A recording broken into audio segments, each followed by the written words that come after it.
أعوذ بالله من الشيطان الرجيم وبه نستعين وعليه نتوكل والصلاة والسلام على أشرف الأنبياء والمرسلين أما بعد. Mga magulang at mga kapatid sa panampalataya, Assalamualaikum warahmatullahi wabarakatuh. Sa aking mga kababayan, magandang araw po sa inyo lahat. Inshallah po ay sisimulan po natin ang ating isa sa pinakamagandang mga paksa na ito ang mabiyayang tahanan. Dahil hindi po lingid sa inyong kaalaman na ang relihiyong Islam po ay kumpletong relihiyon.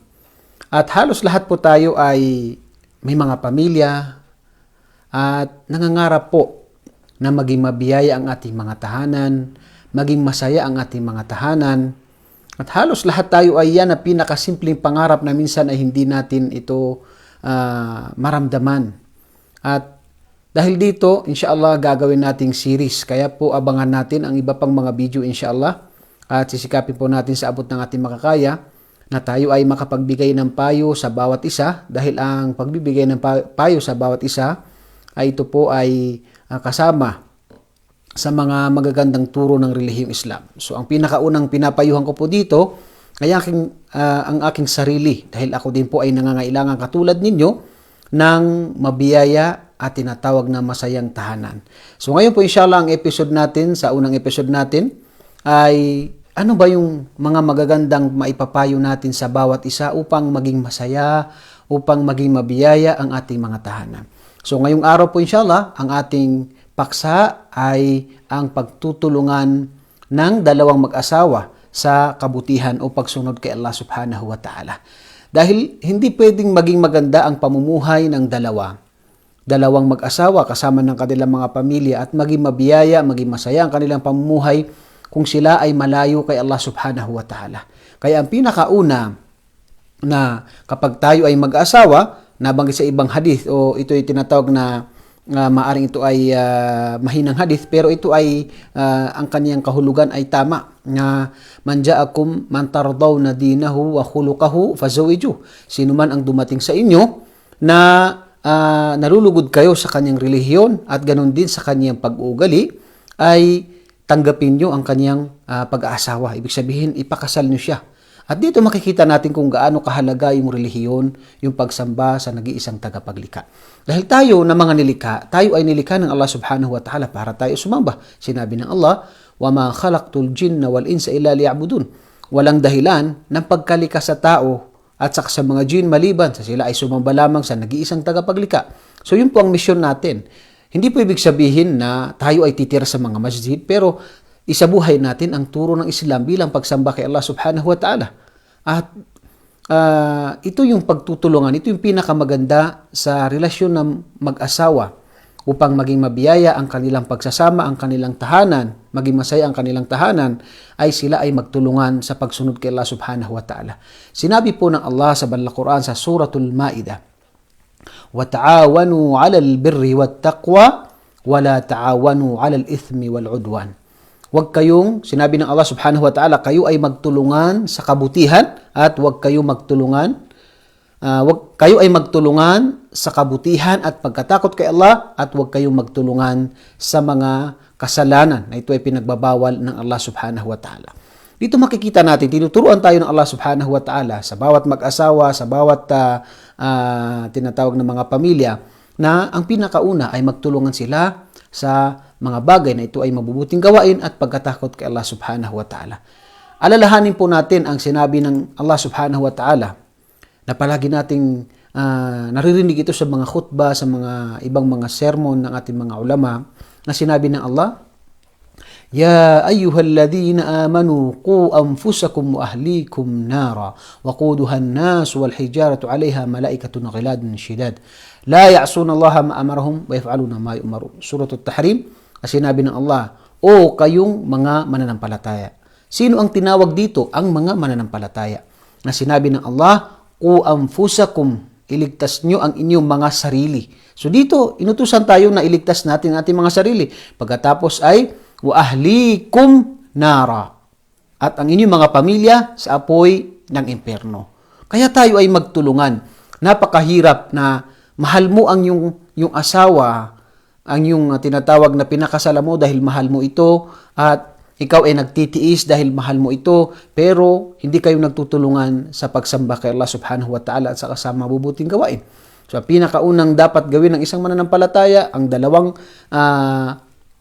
yung tinatawag na mag-asawa upang maging mabiyaya, maging masaya ang kanilang tahanan, ay magtulungan sila sa pagsamba kay Allah subhanahu wa ta'ala. Halimbawa, sa sala. Ang sala, kung halimbawa yung asawa ay hindi nagsasala, subhanallah, yan ay isa sa pinakamalaking kasalanan na sinabi sa hadith ni Propeta sallallahu alaihi wasallam na inna awwala ma yuhasabu bihi al-'abdu yawm al-qiyamah min 'amalihi salatuhu. Sinabi ng Propeta sallallahu alaihi wasallam sa hadith ni Abu Dawud sa kani Imam At-Tirmidhi na ang pinakaunang bibilangin sa gawain ng isang tao sa kabilang buhay ay ang sala.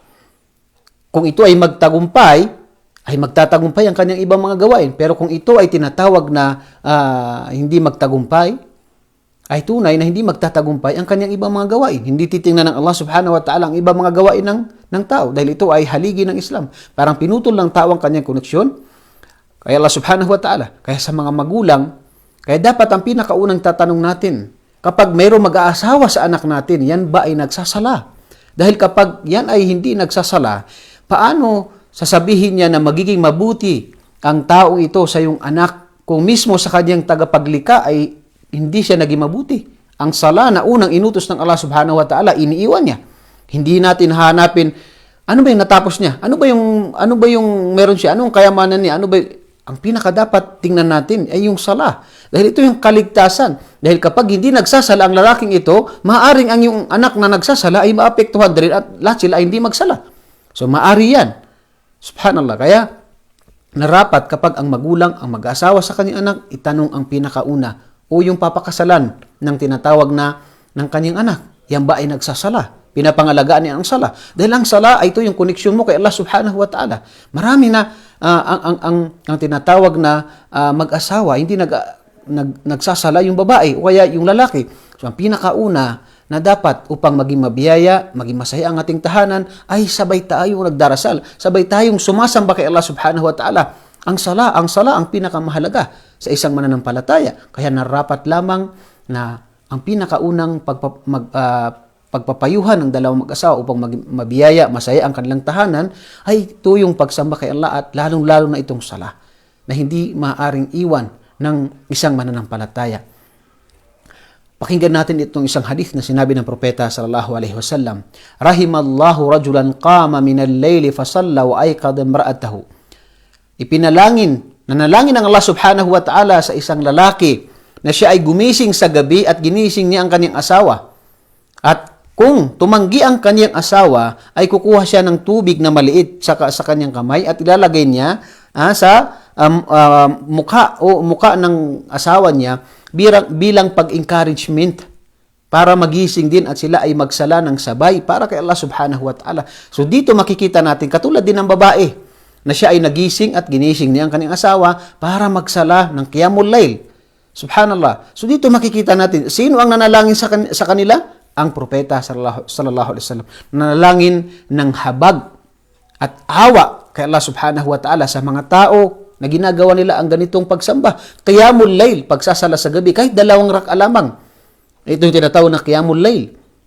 At nabanggit sa hadith ni Abu Dawud, na idha stayqada ar-rajulu min al-layli, kapag gumising ang isang lalaki sa gabi at siya ay ginising niya ang kanyang asawa at sila ay nagsala ng 2 rak'a, kutiba min adh-dhakirina Allah kathira wa adh-dhakirat. Isusulat sila kay Allah subhanahu wa ta'ala, itong dalawang ito, na sila ay palaging nag-aalala kay Allah subhanahu wa ta'ala. So, dito makikita natin kung gaano kasaya ang tao, magiging mabiyaya ang kanyang tahanan kung sila ay nagtutulungan sa tinatawag na pagsamba, lalong-lalo na itong sala.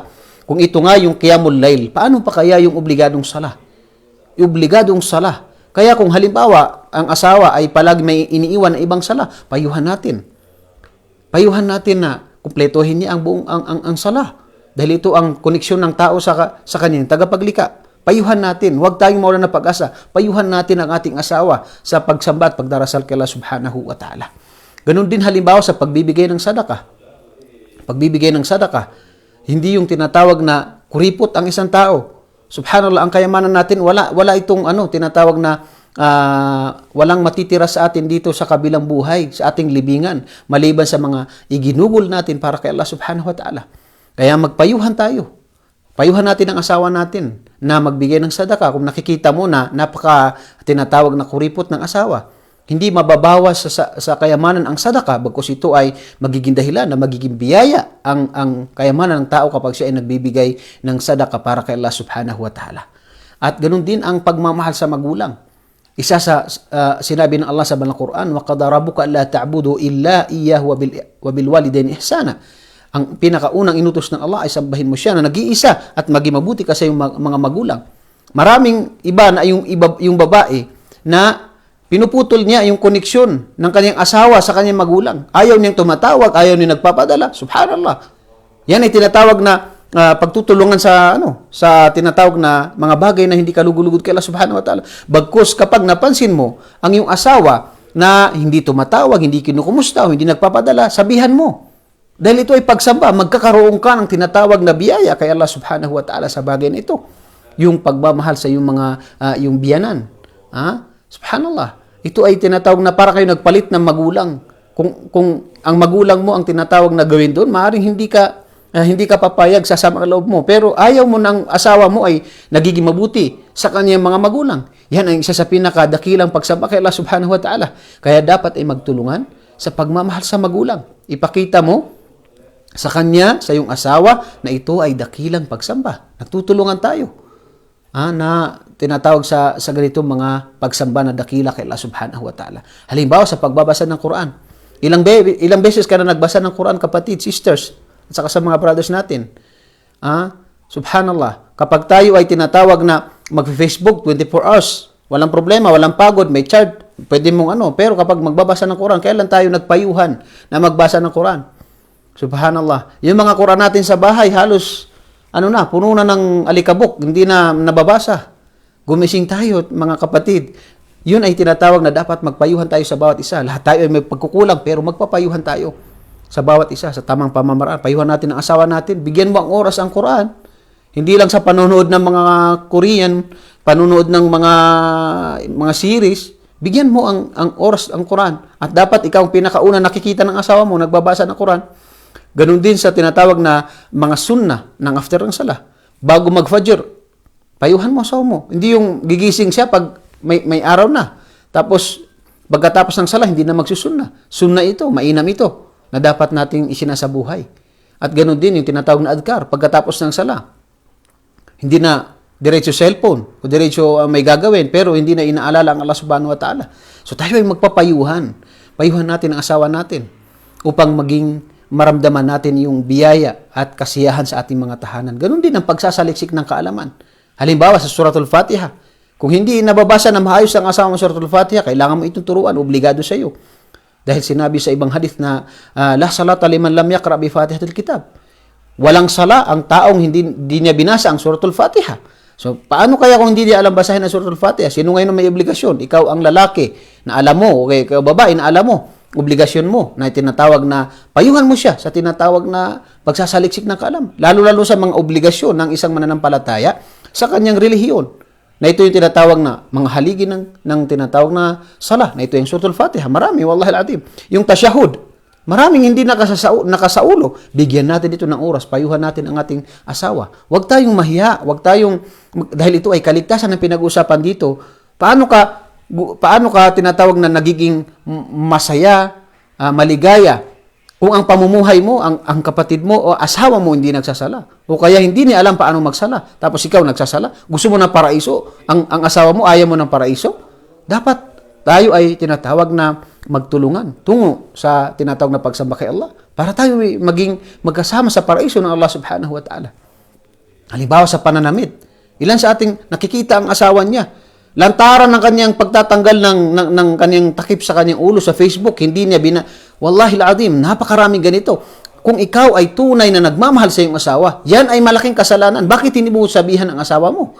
Sabihan mo ang asawa mo na huwag magpo-post ng mga picture ng mga Facebook, lalo na ka-live, naninigarilyo sa live, la hawla wala quwata illa billah, nagbibideo kayo ng live, la hawla wala quwata illa billah, yung lantaran, yung mga pananamit na maliliit, wallahi al-adim, yan ay tinatawag na nagdudulot ng fitna.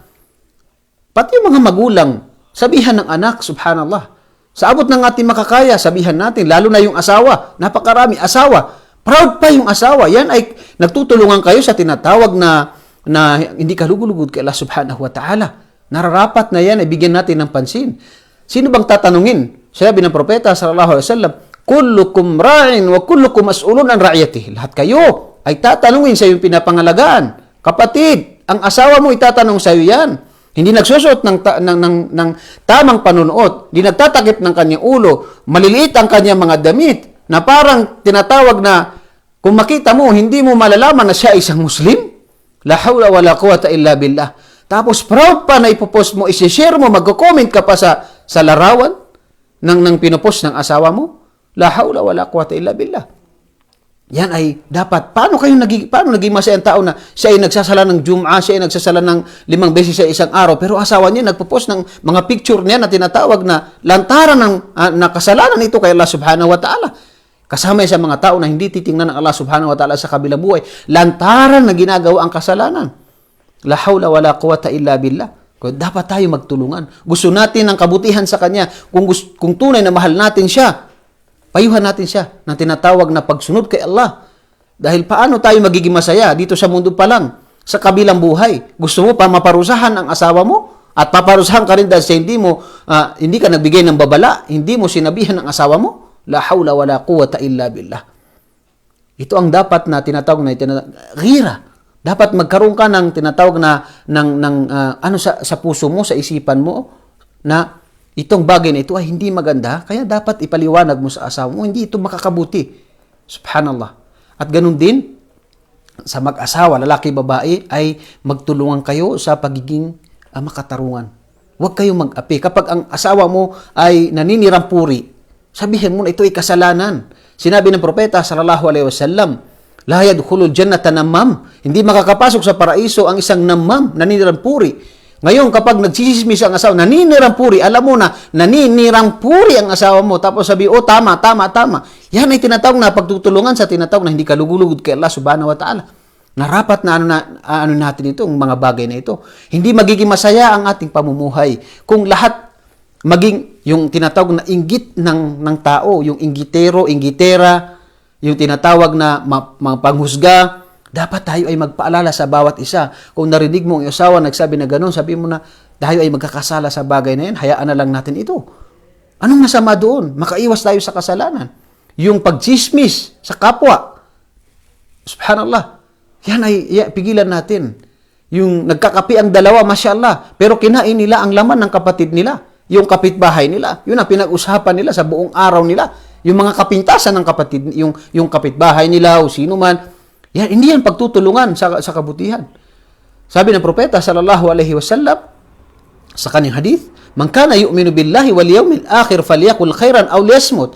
Sino man ang naniniwala kay Allah at naniniwala sa araw ng paghukom, ay magsalita ng mabuti. Kung wala, ay tinatawag, kung wala siyang masabi mabuti, ay tumahimik na lang siya. Napakaganda ng Islam. Kaya narapat magtulungan tayo sa bagay na ito. Maging makatarungan tayo. Magtulungan tayo sa mga bagay na ikinalulugod ng Allah subhanahu wa ta'ala. At ganun din, na magtulungan tayo sa tinatawag na halal na hanap buhay. Kapag ang asawa natin ay alam natin na ang trabaho niya ay maaaring, ang sahod lang niya ay 20,000, at umuwi siya mayroong 50,000, tanungin natin saan nanggaling ito. O kaya, halimbawa, nag-aayos ng tinatawag na ng sasakyan ng asawa mo, nag-aayos ng mga cellphone ng asawa mo, nagtatrabaho siya. Pero alam mo, dapat mong paalalahanan palagi ang asawa mo sa bagay na pagkatakot kay Allah. Huwag tinatawag na manloko ng kapwa. Subhanallah, alam niyo nabanggit sa hadith ni Imam Ahmad na sinabi ng propeta sallallahu alaihi wasallam, la yadkhulul jannata lahmun nabatat min suht. An-naru awla bihi. Subhanallah, na ito ay sa hadith ni Imam Ahmad. Sabi ng propeta sallallahu alaihi wasallam, hindi makakapasok sa paraiso ang laman na ito ay kumain, ang ikinabusog ay galing sa haram. Allahu Akbar. Paano pa kaya? Sabi ng an-naru awla bihi. Ang impyerno ang mas karapat-dapat sa kanya. Subhanallah. Pero yung iba masaya pa. Nagtatrabaho ang asawa niya sa costume. Alam niya, ang sahod lang niya 30,000, pero mashallah, ang sasakyan niya, Fortuner, ano pa. Tanungin mo ang asawa mo, saan kinukuhang kayamanang ito? Allahu Akbar. Paano mo hahayaan na kakain ka ng haram? Paano mo hahayaan na yung asawa mo ay kumakain ng haram, pinapakain sa inyo ay haram, pagkatapos hinahayaan mo lang? Nagtatrabaho ang asawa mo sa opisina, malaking opisina, kumukuha ng tinatawag na suhol. Haram. Ito yung tinatawag na rishwa. Yan ay kinamuhian ng propeta sallallahu alaihi wasallam na gawain. Yan ay malaking kasalanan sa relihiyong Islam. Yung nagririba, asawa mo nagririba, hindi ka nagre-react, hindi mo, subhanallah. Yan ay dapat tayo magtulungan. Dahil paano natin hahayaan yung asawa natin naghahanap buhay ng haram, hindi ka nagsasalita, hindi mo papayuhan ang iyong kapatid, kinakain mo pa, pinapakain mo pa sa iyong mga anak, ang haram na hanap buhay. Ang tunay na pagtutulungan, ang tunay na mabiyayang tahanan ay ang kanilang hanap buhay ay halal. Tanungin natin ang ating asawa, paano mo ito nakuha? Saan mo ito nakuha? Hindi niyo ba alam? Ang 4 na katanungan sa araw ng paghukom, hindi ka makakahakbang maliban sa itanong sa iyo. Kasama doon, saan mo kinuha ang iyong kayamanan at saan mo ginastos ang iyong kayamanan? Subhanallah. Yung haram na hanap buhay, napakadelikado yan na gawain. Maaring ang tao parusahan dito sa mundo. At lalo na sa kabilang buhay.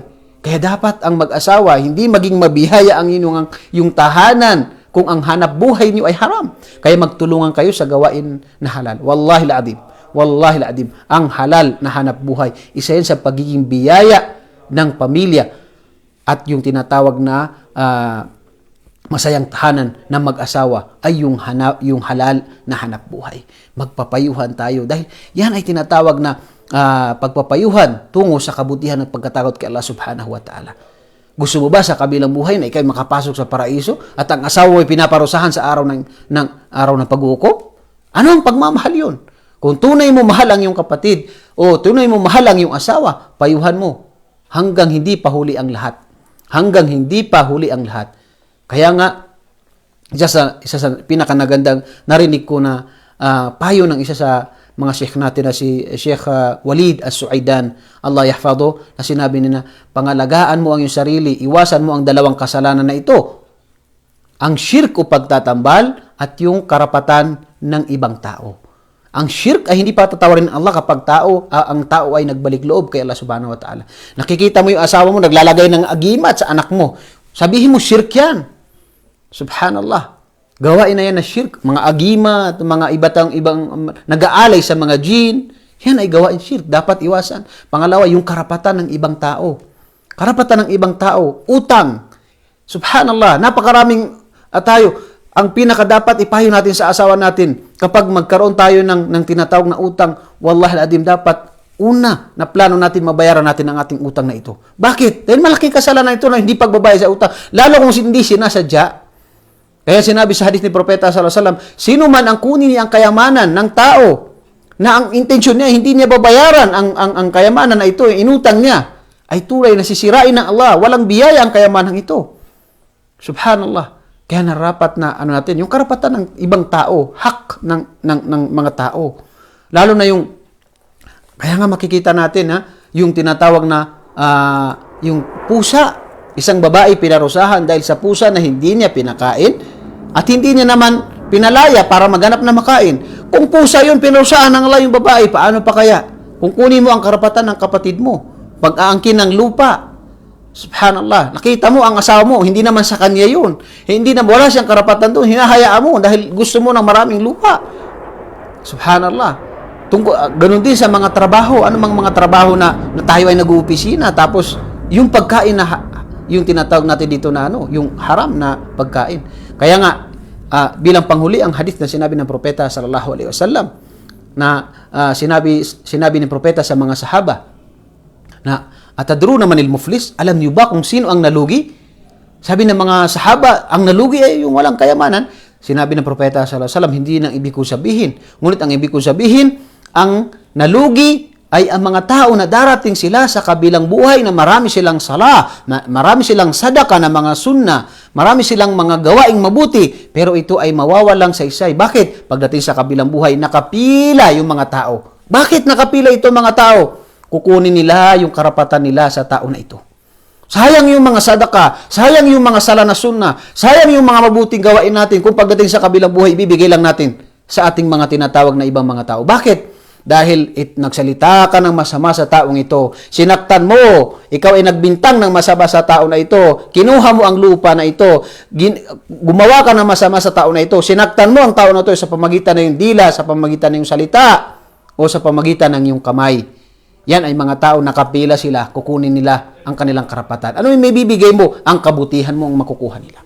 Yan ang sinabi ng propeta, yan ang nalugi sa araw ng paghukom. Kaya tayo, mga magulang, mga kapatid sa pananampalataya, kung gusto natin na maging mabiyaya, maging masaya ang ating tahanan, ay magtulungan tayo sa pagsamba kay Allah subhanahu wa ta'ala. Magtulungan tayo sa alam natin na ito ay kinalulugod ng Allah subhanahu wa ta'ala. At iwasan natin na tayo ay makatulong sa gawain na ito ay kasalanan kay Allah subhanahu wa ta'ala.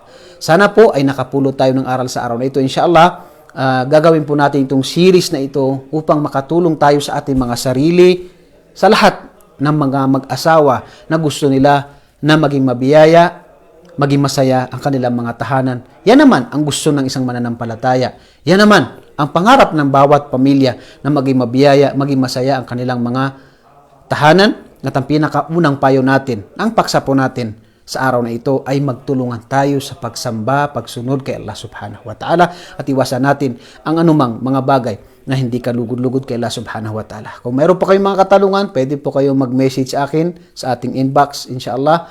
At para po mabigyan natin na linaw kung alam natin, kung hindi naman po ay para tayo ay makapagtanong sa ibang mga ulama natin. Sana po ay gabayan tayo ng Allah, patnubayan tayo ng Allah subhanahu wa ta'ala at magawa natin ang mga bagay na ikinalulugod ng Allah subhanahu wa ta'ala. Assalamualaikum warahmatullahi wabarakatuh.